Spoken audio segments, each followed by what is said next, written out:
한 주간 잘 지내셨습니까? 네, 보고 싶었습니다. 여러분, 많이 보고 싶었습니다. 참 좋으신 하나님의 평강과 은총이 오늘 예배 자리 나오신 모든 성도 여러분에게 예수 그리스도의 크신 사랑으로 임하시기를 주님의 이름으로 축복합니다. 아멘. 지난주에 우리는 발람 선지자에 대해서 말씀을 나누었습니다. 발람은 죄의 유혹에 조금씩 틈을 내주다가 결국에 하나님을 떠나는 자리에까지 이르게 되는데요. 그런데 이런 모습은 이스라엘 백성들도 마찬가지입니다. 모압 땅에 들어온 이후에 이스라엘은 이제는 가나안 땅에 다 왔다는 그 생각에 마음이 꽤 많이 해이해져 있었습니다. 그래서 모압 사람들과 모압 사람들이 섬기는 바알 신에게 조금씩 틈을 내주기 시작했는데요. 그러다가 결국에 이스라엘 남자들이 바알 신을 섬기는 죄에 빠지게 됩니다. 여러분, 이 당시에 바알 신을 섬긴다는 건 바알 신의 여자 제사장들과 음란한 행위를 하는 것인데, 그런데 이스라엘 남자들이 이 성적인 죄에 빠지게 되지요. 그래서 하나님이 크게 진노하시고 이스라엘 백성들 사이에는 큰 역병이 돌아서 모두 24,000명이 죽임을 당하게 됩니다. 이때 하나님의 진노가 얼마나 크고 무서웠냐면, 여러분, 오늘 본문의 사건이 신명기서와 그 뒤에 호세아서, 심지어 신약 성경의 고린도 전서에까지 오늘 사건이 등장하는데, 여러분, 이렇다는 말은 오늘 하나님의 진노가 정말 대단했다는 겁니다. 그러면 하나님은 왜 이렇게나 진노하셨을까요? 여러분, 그 이유는 오늘 본문의 이스라엘의 이 행동은 단지 음란한 행위가 아니라 하나님을 완전히 등지는 행동이었기 때문입니다. 여러분, 오늘 본문에 보면 이스라엘 남자 시므리와 바알 신의 여자 제사장 고스비가 막사에서 행음을 하였다라고 하는데, 여러분, 이 둘이 함께 있었다는 이 막사를 원어로 보면 이것은 그저 텐트를 말하는 것이 아니라 그 텐트 안에 바알의 신전, 바알의 제단을 만들어 놓은 것을 말합니다. 그리고 이 제단을 이스라엘 백성 진영 한가운데 옮겨두고서 이스라엘 백성들이 쉽게 드나들 수 있도록 이동식 텐트를 만든 모양이지요. 그런데 이 막사 안에 시몬 족속을 대표하는 족장 시므리와 그리고 바알 신의 여제사장 고스비가 행음을 하는 겁니다. 이렇게 해서 이스라엘은 이제는 내가 하나님을 배신하고 바알을 섬기겠다는 언약을 맺는 것이죠. 그래서 여러분, 오늘 본문을 평가하는 호세아서 4장을 보면 이때 그들이 음란한 마음에 미혹되어 하나님을 버리고 음행하였습니다 라고, 오늘 본문의 이 행음이 하나님을 버리는 행위다 라고 말씀을 하는 것이고, 또한 에스겔서 23장에도 보면 내가 나를 잊었고 나를 내 등 뒤로 밀쳐 놓았으니 이제는 내가 음란한 생활과 음행에 대한 벌을 받아야 하리라. 하나님을 등지고 바알을 섬기기로 이들이 작정을 하자 하나님이 진노하신 건데요. 그러니까 대제사장의 아들 비느하스가 손에 창을 들고 막사로 뛰어갑니다. 그리고 창을 높이 들어 힘껏 던져서 행음을 하고 있는 남자 시므리의 등을 뚫고 여자 고스비의 배를 창으로 찔러 그 자리에서 죽인 것이지요. 사실 오늘 본문의 이 사건은 한동안 유대 랍비들 사이에서 큰 논란이 되었습니다. 예를 들어서 제이콥 밀그롭 같은 랍비들은, 아니, 이런 일이 있으면 그저 조용히 기도로 해결할 것이지 비느하스가 너무 성급하게 이 일을 해결하려고 들지 않았냐라는 말을 했고요. 또한 미드라시를 기록했던 일부 랍비들도 보면 이 장면은 너무 폭력적이지 않나, 좀 부드러운 방법으로 해결하면 어땠을까라는 그런 말을 언급하기도 했습니다. 하지만 여러분, 이런 문제 제기들은 아무런 부질이 없는 것입니다. 왜냐하면 하나님이 이 일로 인해 비느하스를 크게 칭찬하셨기 때문이죠. 본문 13절에 보면 그가 그의 하나님을 위하여 질투하며 이스라엘 자손을 속죄하였습니다 라고 하는데, 이것은 하나님의 진노를 거두는 행동이었고 이스라엘을 속죄시키려는 그런 행동이었다고 하나님이 그의 행동을 격찬하시는 겁니다. 하지만 그럼에도 하나님이 비나스를 칭찬하시는 게 선뜻 이해가 잘 되지 않습니다. 왜냐하면 오늘 본문과 아주 비슷한 사건이 있는데 그 사건에 대해서는 하나님이 진노하셨기 때문인데요. 여러분도 잘 아시는 것처럼 창세기에 보면 야곱의 딸 디나의 사건이 등장합니다. 이때 야곱의 가족들은 가나안 땅 안에 있는 세겜이라는 성읍에 잠시 머무르게 되는데, 그래서 야곱의 딸 디나는 세겜 땅에 사는 여인들이 어떻게 사나, 이 여인들은 어떻게 옷을 입고 꾸미나 궁금한 나머지 이 세겜 땅으로 마시러 나가게 되지요. 그리고 세겜 성읍에 들어갔다가 히위 족장의 아들 세겜에게 못된 짓을 당하게 되는데요. 그러니까 디나의 오빠들이죠, 야곱의 아들들이 나서서 격분을 합니다. 동생 디나가 성적인 수모를 당했으니 화를 낼 뿐만 아니라 대체 우리를 얼마나 얕잡아봤으면 이랬을까라는 생각에 복수의 기회를 노리게 되는데요. 하지만 이 사건은 말처럼 쉽게 간단하게 흘러가지 않았습니다. 왜냐하면 세겜의 아버지 하몰이 야곱에게 사과를 하면서 디나와 세겜을 결혼시키자고 제안을 했기 때문이지요. 세겜의 아버지는 야곱을 찾아와서 거듭 사과하면서 또 야곱의 가족들에게 존중을 표하면서 둘이 결혼을 시키자고 제안하면서 화해 선물을 보냈는데요. 하지만 이 모든 것들이 탐탁지 않았던 야곱의 두 아들 레위와 시몬이 나서서는 하몰에게 거짓말을 합니다. 그러면서 건네는 말이, 우리는 하나님을 믿는 사람들인데 그래서 모두 할례를 이미 받았는데 만일 당신들도 할례를 받을 수 있다면 그러면 이 결혼을 진행할 수 있게 하겠노라고 이야기를 하는 거죠. 그러자 자식 이기는 부모가 없다고 이 아들 세겜이 디나를 너무너무 좋아하니까 결국에 세겜의 아버지는 결정을 합니다. 자신뿐만 아니라 성읍 안에 있는 모든 남자들에게 할례를 받도록 하는데요. 이렇게 야곱의 가족들에게 이 세겜 사람들이 예의를 다했지요. 하지만 시몬과 레위는 처음부터 이 사람들과 화해할 마음이 아예 없었습니다. 그래서 시몬과 레위는 세겜 남자들이 할례를 행하고 3일째 되는 날, 할례 상처를 인해서 가장 힘들고 아픈 그날에 칼을 들고 성에 쳐들어갑니다. 그리고 방에 누워있는 남자들을 모조리 칼로 죽이고 도륙을 하죠. 이 일로 인해서 시몬과 레위는 아버지 야곱에게 큰 저주를 받게 되는데, 창세기 49장에 보면 이 둘은 그 노여움이 혹독하니 저주를 받을 것이요 분기가 맹렬하니 저주를 받을 것이라, 내가 그들을 야곱 중에서 나누며 이스라엘 중에서 흩트리로다 라고 하며 아버지에게 큰 저주를 받게 됩니다. 그리고 이 저주대로 이 둘은 모세의 축복문 안에도 이 두 사람은 축복의 기회를 박탈당하게 됩니다. 그러면 여러분 질문이 생깁니다. 아니, 이 디나의 사건에서 시몬과 레위가 사람을 죽인 이 사건과 오늘 본문의 이 민수기서에서 비느하스가 창으로 사람을 죽인 사건, 사실 이 둘은 사람을 죽였다는 점에서 모두가 같은 행동입니다. 그런데 시몬과 레위에게는 하나님이 큰 저주를 내리시는 반면에 오늘 본문의 비느하스에는 축복을 내리시는데요. 왜 그런 걸까요? 하나님이 보시기에 이 두 사건이 대체 무엇이 달랐기에 하나는 저주를 하시고 하나는 축복을 하시는 걸까? 여러분, 제 얘기를 한번 잘 들어보시기 바랍니다. 한국에 있었던 실화입니다. 한국에서 결혼한 지 얼마 안 된 유부남 남자가 회사를 다니다가 회사 안에서 마음을 주게 된 한 여인이 있었습니다. 그러나 어느 날 회사에서 회식을 딱 마치고 이제 회사에서 마치고 식당에서 딱 나오게 되는데, 마침 평소에 마음을 두었던 그 여자가 술이 취한 채 가게 앞에 있는 계단에 취해서 앉아 있더랍니다.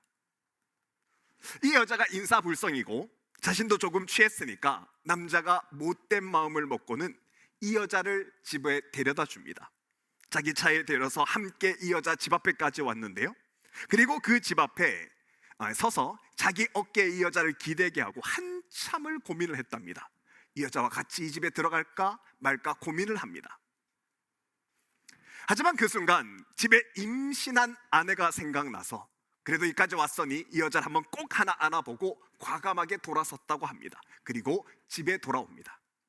밤이 늦었습니다. 그래서 몰래 집에 왔는데 화장실에 들어가서 불을 탁 켜니까 하얀 와이셔츠에 그 여자의 빨간 립스틱이 묻어 있는 겁니다. 놀랬습니다. 그래서 몰래 와이셔츠를 벗어서 화장실에서 립스틱을 열심히 지웠습니다. 그리고 세탁기에 딱 넣고 잠을 자지요. 그리고는 날이 밝아서 아침에 일어났는데 아침에 식탁에 나와보니 아침상이 푸짐하게 차려져 있는 겁니다.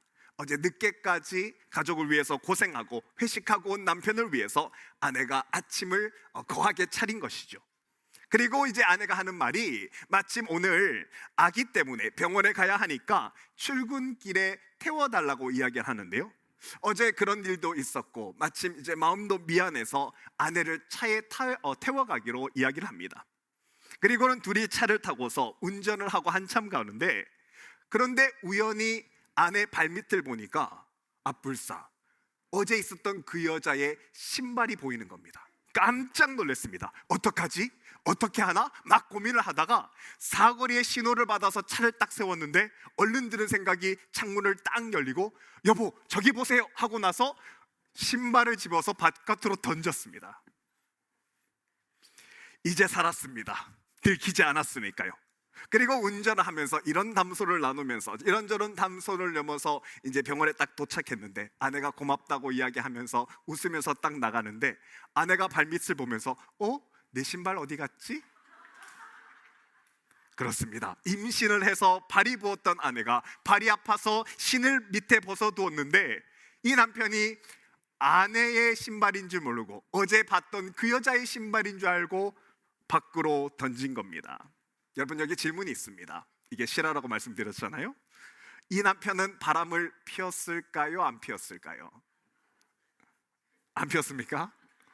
피운 거죠. 여러분 사람은 사람의 눈을 잠시 속일 수 있어도 하나님은 속지 않으십니다. 하나님 말씀하셨거든요. 사람은 그 행동과 외모만 볼 뿐이지만 하나님은 그 마음의 중심을 꿰뚫어 보신다고 말씀하셨습니다. 여러분 오늘 본문과 창세기의 이 두 사건은 눈에 보이는 장면과 행동은 비슷해 보이지만 여러분 이 둘의 마음의 동기는 전혀 다릅니다. 시몬과 레위의 행동은 자기의 혈기대로 자기 분노를 풀기 위해서 하나님의 이름을 거들먹거리며 사람을 죽인 것이지만, 하지만 오늘 본문의 비나스의 행동은 하나님의 질투심으로 하나님 마음으로 했던 행동이었다고 하나님 말씀하십니다. 비나스가 딱 보기에 이스라엘 백성들은 광야 40년 동안 때마다 시마다 도우시는 하나님의 은혜 가운데 이제까지 살아왔는데, 그런데 이 사람들이 가나안 땅에 다 왔다고 생각하니까 그동안 도와주셨던 하나님의 은혜는 다 잊어버리는 겁니다. 그래서 지파의 리더라는 사람들이 하나님을 아주 우습게 보고 이스라엘 백성 진영 안에 바알 제단을 막사를 만들어 들어오게 만듭니다. 그리고 하나님을 유린하듯이 그 앞에서 음란한 행위를 하는 것이죠. 그러니 이 모습을 참지 못했던 비나스가 창을 들어서 그 죄를 이스라엘 진영 가운데 끊어낸 것이 오늘 본문의 장면이고, 이런 비나스의 마음을 하나님께서 정확하게 아셨던 겁니다. 그래서 여러분 오늘 본문에 보면 하나님이 비나스에게 평화의 언약을 맺어주셨다고 말합니다. 여러분 12절에 보면 하나님이 비나스에게 내가 평화의 언약을 맺어준다라는 말씀을 하시는데, 여러분 이 평화의 언약이라는 건 창에 죽었던 시므리의 친척들이 제사장 비나스에게 복수하지 못하도록 언약을 세워주셨다는 말입니다.